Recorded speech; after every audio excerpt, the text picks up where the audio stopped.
All right, 26 minutes before the hour. Welcome back, everyone. Good to be here with you today. Appreciate you taking time to join me. I want to get you plugged into something that is really important. I hear so many testimonies from my listeners who call in at the top of the 3 o'clock hour, and they are asking for prayer. You know, they constantly are saying, you know, I'm suffering this way, I'm suffering that way. You know, I need a job, my child has cancer, my husband is leaving me, and I'm pregnant with our fourth. I mean, you hear these unbelievable testimonies that people struggle, unbelievable struggles that people go through. And when I hear these things, I often think one of the keys to really bringing about healing in our life is being able to forgive those who've hurt us. When we fail to forgive, we are bound to that person by unforgiveness. We really are. Suffering in some respects can be very salvific. Suffering, I think, more than anything else, and we all have crosses in our life, really clears the way for grace, which transforms the human soul. And if you are suffering right now, embrace that cross. If you are having struggle right now, maybe forgiving someone who has hurt you, well, then turn up the radio, because I'm going to be joined in just a moment by Dr. Robert Enright. He's a professor of educational psychology at the University of Wisconsin-Madison. He's a founding board member of the International Forgiveness Institute as well. Just came out with a brand new book on forgiveness. We'll give you his website where you can get plugged into that. That's internationalforgiveness.com. And I want to talk to him today a little bit about this. Maybe you're struggling with it. I really see lack of forgiveness as almost, in addition to being a chain, it's almost like a dye or a poison. You drop a single bit of it into some fresh water and it contaminates it. It discolors the water. It's like a weed. When we let that seed of a dandelion take root, it's very difficult to get rid of it. The same is true with how we treat others and ultimately how we release ourselves from these attachments. And I think forgiveness is of paramount importance. Joining me now, Dr. Robert Enright. Doctor, good afternoon. Thank you for taking time to join me. Thanks for having me on, Drew. I think one of the great tests of life is forgiveness. I mean, Christ, when he hung on a cross, forgave those who did that to him. And he was an innocent, blameless individual who did nothing but love. And I think we are called to be Christ-like, and in this journey we call life, there are many, many tests, all of us. There's not a person listening who does not have somebody in their life that they could offer forgiveness to, or some sort of memory that needs healing. Share with me a little bit about your new book that you just have put forward, and maybe how we can address these issues of learning to truly forgive from the heart. Sure. Well, the book is called The Forgiving Life. It's published by the American Psychological Association and is available on Amazon.com. And it's my fifth forgiveness book. I've dedicated my life to the topic, 26 years of studying nothing but forgiveness at the University of Wisconsin.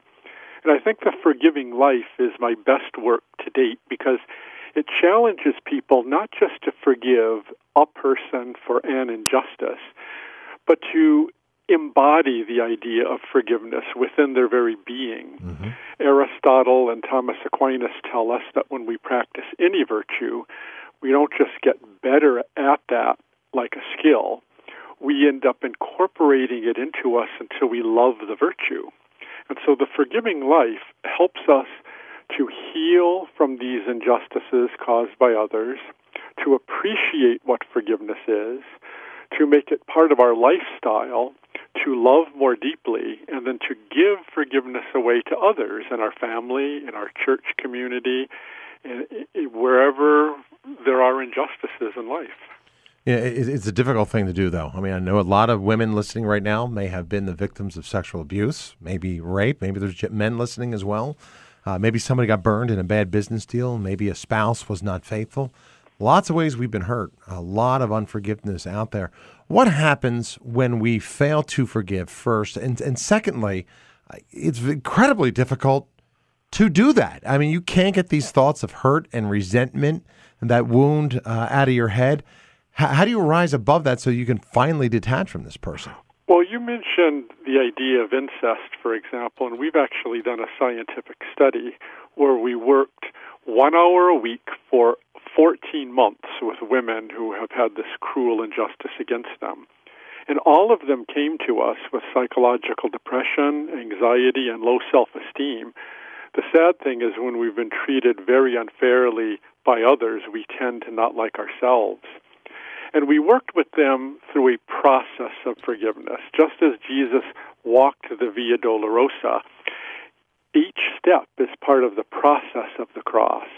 And there are steps in the forgiveness process itself where we confront the anger, we confront all the pain that has complicated our lives. We make a decision to forgive, which is to reduce resentment and to offer goodness to the other in the form of mercy. And to begin seeing the other as more than the injustice against us. We see them as a child of God, which takes time. And people then end up bearing the pain of what happened to them on behalf of the other person, so they don't keep throwing the pain back to them or to their own children or to others. And when they followed this process, the women who came to us with all of this emotional compromise became non-depressed. Wow. The depression left. It didn't just reduce. Their anxiety went to normal levels, and they ended up liking themselves, which was really pretty amazing. And then we waited a year after they were through with our forgiveness program, and they were still non-depressed, and they were still non-anxious, and they were still liking themselves. And while 14 months might seem like a long time, you have to remember that some of these dear women were carrying this burden on their backs for 40 years before they came to us. So yes, it can make a difference, and yes, it does take time, and even the process of forgiveness itself is painful. But in the end comes basically the resurrection, if you will. It's an emotional resurrection by having mercy on the one who has hurt us. You know, I think one of the hardest people to forgive is not the person who perpetrated some sort of offense against us. Quite often, it's ourselves. Indeed. I know a lot of women who have had, who've gone through, had abortions, or really have men who've lived lifestyles they really regret. They failed to be good fathers or husbands, and in retrospect, you know, they know God forgives them. So these are Catholic people. They've gone to confession, but they just can't get beyond the fact of what they did, and they're haunted by the memory that they have failed in this capacity. How do we forgive ourselves? I mean, that's the hardest thing I think to do. That's one of the typical questions I get, and you're absolutely right. The hardest person to forgive is ourselves. But here's what I recommend, and it does seem to work. First, I ask people to forgive others, just to suspend the work of forgiving themselves, and to offer this cessation of resentment and goodness toward another by seeing them as made in the image and likeness of God, seeing those who've hurt us as people beyond what they do to us, so that we begin getting the sense that we can truly have mercy on those who have not had mercy on us. Right. And we begin to see that we are people of compassion. Right. We are people who can love those who have been cruel to us, and we realize our love is stronger than the injustices against us. And then I ask people, can you now give this same set of virtues, mercy, goodness, love, and gentleness to yourself? And people are usually very wide-eyed about that because they had never thought about it before. But in forgiving others and having mercy on them, we get that sense of what it takes, and then we can give it to ourselves. And the only difference, really, between self-forgiveness and forgiving another is when we are engaging in self-forgiveness, we also are someone who has been unjust. We've broken our own standards, and we've probably offended others. So we have to square that with others. We have to go to others, and we have to seek their forgiveness, and we have to seek forgiveness from God. So it's really a double-edged sword. I offer mercy to myself while asking for mercy from others, and particularly from God, and people can find a peace that they didn't realize they could have. Right. My guest today is Dr. Bob Enright. You can join us here toll-free at 877-ROAM-777. And I want to open the phones for the doctor. So if you've got a question, or if you're really struggling in an area right now, maybe you've tried to forgive, but the person keeps continuing that behavior, or perhaps you can't forgive yourself, or perhaps you're haunted by these memories. If you need some good direction, some solid advice, great opportunity for whatever your question may be as we take a look at the benefits of forgiveness. And the doctor's come out with a new book too. Grab a pen and paper. I'm going to tell you where you can get that. He actually wrote 5 books: Exploring Forgiveness, Helping Clients Forgive, Forgiveness is a Choice, and The Forgiving Life, which was just recently published. We'll talk a little bit more about that as well, but feel free to dial in 877-ROME 777, 877-ROME 777. It's 16 minutes before the hour. I'll be back. Don't go away. Relevant Radio's Father Rocky is traveling across the country, visiting with listeners and joining them in prayer for their intentions. We're here at the Shrine of Our Lady of Lourdes, having just celebrated midday Mass in the Chapel of St. Anne.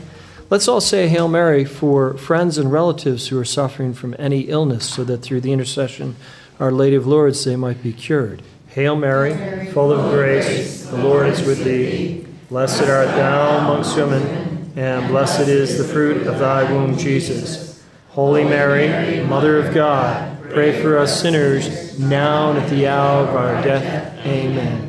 At the Shrine of Our Lady of Lourdes on a beautiful day in the fall afternoon time Mass, this is Relevant Radio. Email your prayer intention to Father Rocky at myintention@relevantradio.com. Praying for your intentions today and every day. This is Relevant Radio.